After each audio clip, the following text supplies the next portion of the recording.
Having legit heat in WWE is very rare nowadays, and it's rarely ever seen. I'm not talking about getting booed a bit. I'm talking about an entire arena hating you so much that you even get death threats. Today, we're going to talk about the last great heel in professional wrestling, Muhammad Hassan, and what went wrong.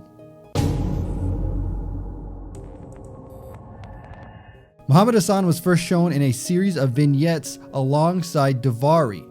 I'm not talking about 205 Live superstar Arya Daivari, but his brother Sean Daivari. Before I tell you about these two, I need to tell you about the time that this happened. This took place in 2004, just years after the attacks on the World Trade Center on 9/11. The truth was, America was still very angry after 9/11 and weren't trusting Arabs. Even the Arab Americans who were born and raised in the United States got looked at differently. Business owners had to close shop because Americans wouldn't shop there anymore. They would randomly get checked in the airport anytime they flew. And they were straight up treated as if they were terrorists. When Hassan and Daivari came into the WWE, they talked about all of these things. They said they were born in the US and after 9/11, they were treated like dogs. They pointed out all the racial prejudices that were happening to them. They said they wouldn't stand for this. They said they were prisoners in their own country. They didn't agree with the war and they dissed the troops. This made a lot of people angry. You see, America is very patriotic when it comes to their troops, especially at this time. The wounds of 9/11 were still fresh, and Muhammad Hassan and Daivari were pouring salt in those wounds. If you go back and look at this, you have to agree with some of the things they were saying. Arab Americans were treated differently. Whenever they walked down the street, people would get a little uneasy. If you were to fly, people didn't want to be on a flight with an Arab. The fear was real, and Hassan was playing on that fear. They would constantly bash America and its troops, and every live crowd hated them. They wanted to see them get beat up. The thing was, they would back down from the fight and head to the back anytime they were confronted. Muhammad Hassan worked for a few reasons. He was speaking truth in what he was saying, and he believed in what he was saying. That's how a great heel works. They don't lie by saying one thing and then laughing about it. They stick to what they believe in and die by the sword. At the start, Hassan had some pretty major victories over the Hurricane, Sergeant Slaughter, Chris Benoit, and Chris Jericho. And at the Royal Rumble 2005, Hassan entered number 13. When he got in there, Booker T, Benoit, Jericho, Edge, Eddie, Luther Reigns, Rey Mysterio, and Shelton Benjamin all ganged up and eliminated him. This was a major moment because even Edge and Luther Reigns were heel at the time. Leading up to WrestleMania 21, Hassan wanted a match on the biggest show of the year, but he was left off of it. He screamed about the racism that was being had here and how it was unfair that he was left off the pay-per-view. When WrestleMania 21 hit, they interrupted and attacked Eugene, only to have Hulk Hogan make the save and beat the duo up.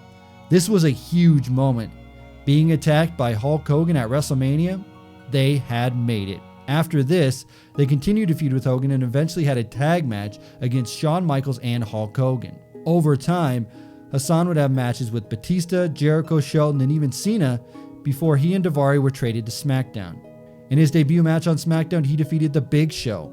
After that, he was in a six-pack challenge against JBL and other challengers Booker T, Chris Benoit, Christian, and The Undertaker. He would lose, but this would, however, start a program with The Undertaker.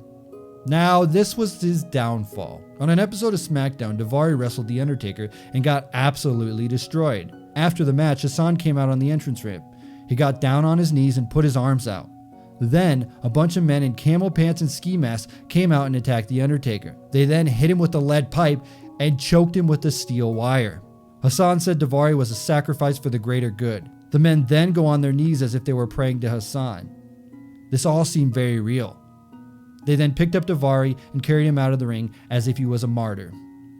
Let's talk about this.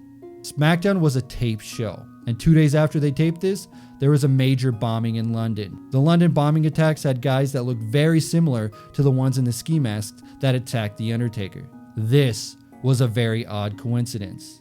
With this episode taped, WWE and UPN, the network that aired SmackDown, had to decide what to do. They decided in the USA that they would air the episode in full. However, they would run a disclaimer multiple times during and before the broadcast, warning people about what they were about to see. Internationally, they cut the segment altogether. After this, there was huge backlash. This was the end of Muhammad Hassan. UPN would put all the blame on WWE and assured everyone that they would not have him on TV anymore. He stayed off TV until he had his match with The Undertaker at the Great American Bash. At the Great American Bash, The Undertaker dominated Hassan and ended up doing a last ride powerbomb through the entrance stage. This was the last we ever saw of Muhammad Hassan. WWE had no choice but to get rid of the character. Had the London bombings not happened, Hassan was scheduled to win the World Heavyweight Championship at SummerSlam. This would have made him the youngest world champion, beating Randy Orton's record. After that, Hassan had left wrestling for good, only to make a few appearances in recent years on the independent scene. Hassan was a great talent that got major heel heat and could have become a mega star. It was just very poor timing. His theme song, his mic skills, his in-ring work were all amazing, but they had pushed too many buttons with his character. It's a very sad story. Hassan reached heights like not many people ever did. He had matches with Big Show, Batista, Cena, Jericho, Benoit, Undertaker, Michaels, and even Hulk Hogan. Mark Capani, the man behind Hassan, got a raw deal. He did exactly what WWE wanted and did it perfectly. He succeeded on so many levels. We have to wonder, what if WWE decided to cut the segment with him and the masked people attacking The Undertaker? Would that have saved him? And would he still be in the WWE today? We'll never know.